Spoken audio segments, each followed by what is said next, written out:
Disease was everywhere in the Middle Ages. It was not rare. It was not something people could escape. It was part of everyday life, woven into the rhythm of existence.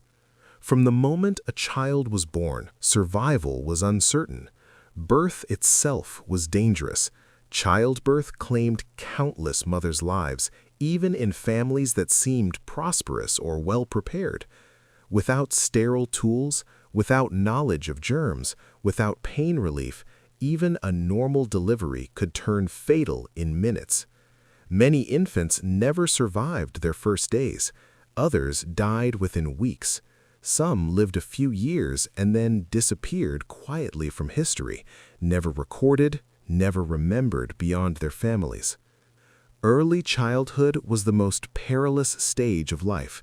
Disease spread easily among siblings and neighbors. Nutrition was limited and often inconsistent. A cold winter could kill children even before they learned to walk. Hunger made the body weak, and weakness made disease lethal. Those who survived childhood were already considered fortunate. They had passed the first and most brutal test of medieval life. But survival did not mean safety. As children grew older, new dangers appeared. They worked from an age we would now call childhood. They carried heavy loads, walked long distances, lifted tools and water, and their bodies were strained before they were fully grown. Childhood ended quickly. Responsibility came early. Injuries were common. Cuts and broken bones often became infected. Some wounds never healed properly. Even minor accidents could leave lifelong weakness or pain. Disease followed people everywhere. A fever could strike overnight. A cough could slowly destroy the lungs. An infected wound could turn into death. There were no antibiotics, no vaccines, no understanding of bacteria or viruses. A seemingly small illness could be fatal. A toothache could spread into the skull. A cut finger could rot, consuming the body from the inside. Plagues were a constant shadow. They returned year after year. Some outbreaks were local, confined to one village or town. Others spread across entire regions, killing thousands. The Black Death was the most famous, but it was far from the only deadly epidemic. Long before it, waves of disease constantly weakened populations. Even minor plagues left scars on bodies and communities. Plague did not announce itself. It arrived quietly. One fever, one cough, one death. Then another, then another. Within weeks, whole families could vanish. Cities suffered the most. Crowded streets, shared wells, and narrow homes allowed disease to move faster than people could escape. Sanitation was almost non-existent. Waste flowed freely through alleys and rivers. Rats thrived. Fleas spread disease. But no one understood this. People sought explanations they could grasp. Some blamed poisoned air. Others blamed the alignment of stars. Many believed disease was divine punishment. Fear spread faster than the sickness itself. When plague appeared, panic gripped communities. Some fled, some locked themselves in their homes. Towns closed their gates, trade stopped, travel ceased. Doctors wore masks filled with herbs, believing that smell caused illness. They drained blood from patients, applied leeches, and prescribed prayers and charms. Most treatments failed. Some made death come faster. The sick were often isolated, abandoned, or sealed inside their homes.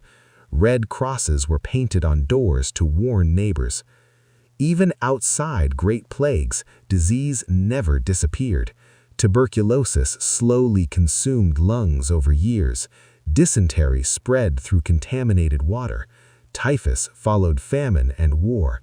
Parasites weakened bodies from the inside. Skin infections never healed completely. Children were especially vulnerable. So were the elderly. So were the poor. Hunger and disease worked together. Malnutrition made immune systems weak. Illness prevented work. Lack of work meant less food. It was a cycle few escaped. During outbreaks, society itself changed. Normal rules broke down. Fear replaced trust. Families were torn apart. Neighbors disappeared. Graveyards filled quickly. Mass graves became necessary. Priests could not keep up with burials. Families buried their own dead. Entire villages disappeared from maps. Fields returned to wilderness. Those who survived were changed, physically weakened, emotionally hardened. They had buried neighbors, friends, and family. They had watched life vanish repeatedly. Disease reshaped medieval society. Labor shortages changed economies. Survivors demanded better conditions. Communities were forced to adapt. But the fear never left. Everyone knew plague could return, and it did, over and over again. Disease shaped history more than kings or battles. It decided who lived, who died, and how long life could last. In a world without medicine, sanitation, and understanding, plague was not a single event. It was a presence, a shadow, looming over every day.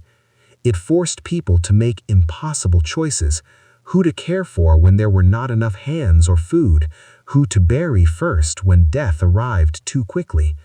Children saw death from an early age. They watched parents die. They watched siblings disappear. They learned that life could end abruptly. Religious rituals offered some comfort, but could not stop the disease. People prayed, fasted, and performed penance. They built churches, carried relics, and held processions. Still, sickness returned. Survivors carried trauma across decades. Their bodies bore scars. Their minds bore memories of loss. The psychological impact of living under constant threat was immense. Communities became wary. Neighbors distrusted strangers. Life was short, harsh, and unpredictable. Yet people adapted. They learned to live with constant fear. They learned resilience. They learned that survival depended on both caution and courage. Even in the face of death, life continued. Markets reopened after plagues. Fields were replanted. Children were born. Communities rebuilt slowly, painfully, and uncertainly. Disease was the invisible ruler of medieval life. It dictated how people worked, lived, and died. And yet, for all its devastation, life persisted. Those who survived were not merely lucky.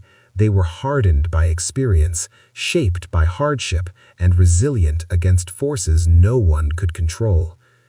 In the Middle Ages, survival was never guaranteed, but living under the constant shadow of disease made those who endured stronger, wiser, and acutely aware of how fragile life truly was. Even centuries later, the memory of medieval disease shapes how we imagine the past. It reminds us that life was always uncertain, and that every day survived was a triumph.